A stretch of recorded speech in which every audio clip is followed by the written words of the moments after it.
isang Japanese artist at isang trilingual music producer.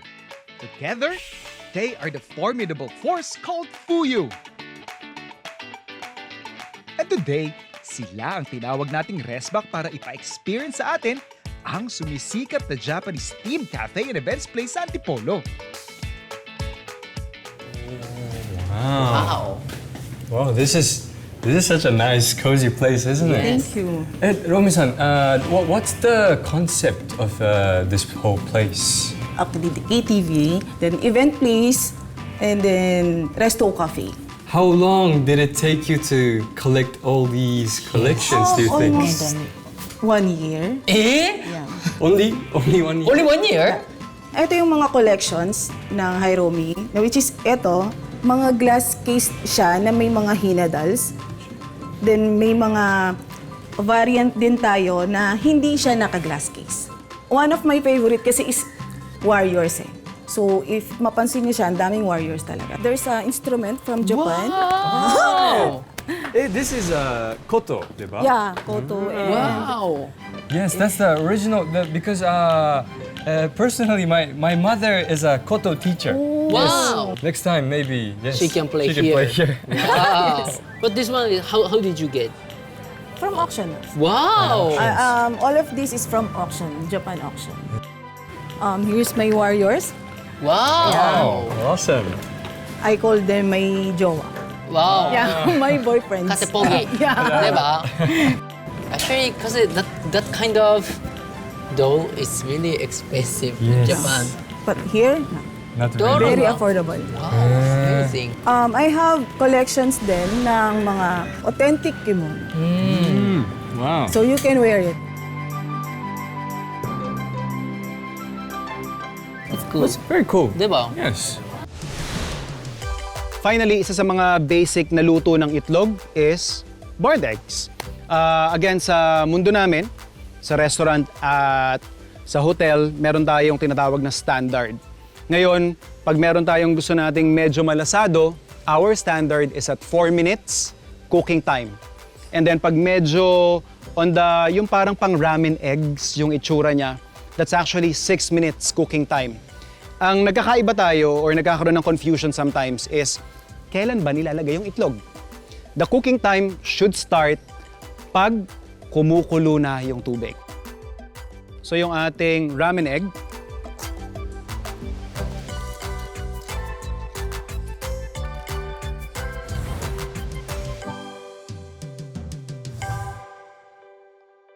Pakita ko sa inyo kung paano gawin ang aming ramen na Tonkatsu Hakata Ramen. Ang una po ay lulutuin po natin yung stuffing na belly bacon, pork bacon, tawag po dito. Ito po yung noodles ng ramen.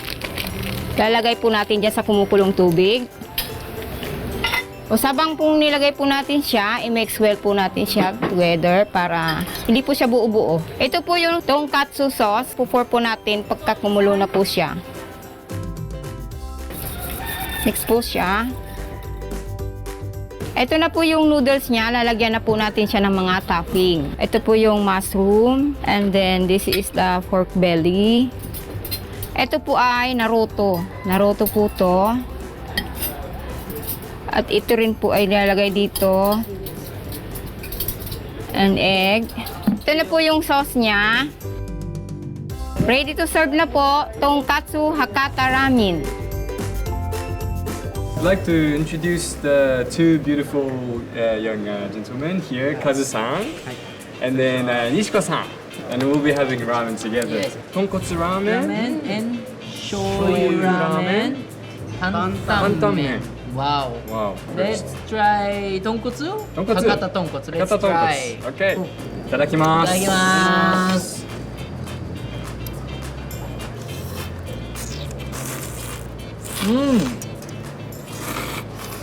Yeah.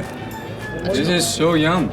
Tonkatsu is creamy and salty. It has a really strong salty punchiness into the broth. Sarap. Shoyu ramen. Shoyu ramen. Yes. I think the nice thing about shoyu ramen, it has a really stronger flavor of the seaweed. Yes. The nori. Yes, you can taste the nori. This is matcha apparently. Okay. Wow. Matcha. So creamy. Wow. Yes, this is very good. This is coffee jelly. In Japanese, called coffee jelly. Wow. I like this. Chewy. Chewy. So good. Kasi my favorite coffee jelly. Actually, I want to share something to mga food explorers because I'm Fumiya and Yukan. We start the new music project. It's called Fuyu. And then we already released the song in this January. It's called Iikot ang Mundo. This is our first single, and then it's all music platform. It's available, and then like music video is out now. So guys, please check our song.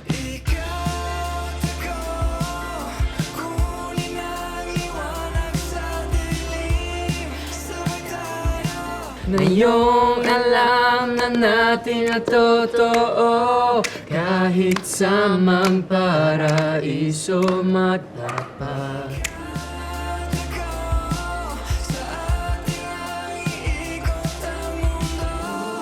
Hello mga food explorers! So today meron akong pamana dish na minana ko sa aking mama. At ito ay ang boholana empanada. Ituturo ko sa inyo today. Imimix lang natin para sa ating dough. So ito ay flour and then butter.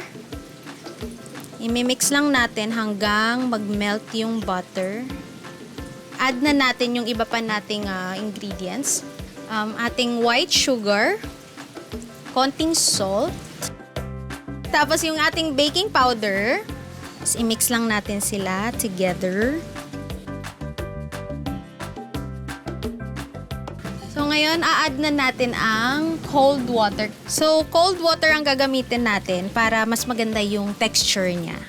So ito, mamasahin nyo lang to hanggang sa mabuo nyo yung tamang texture ng dough na medyo kaya nyo na siyang biluging bola. And then, babalutin nyo lang ng cling wrap para mag-rest siya ng about 20 to 30 minutes.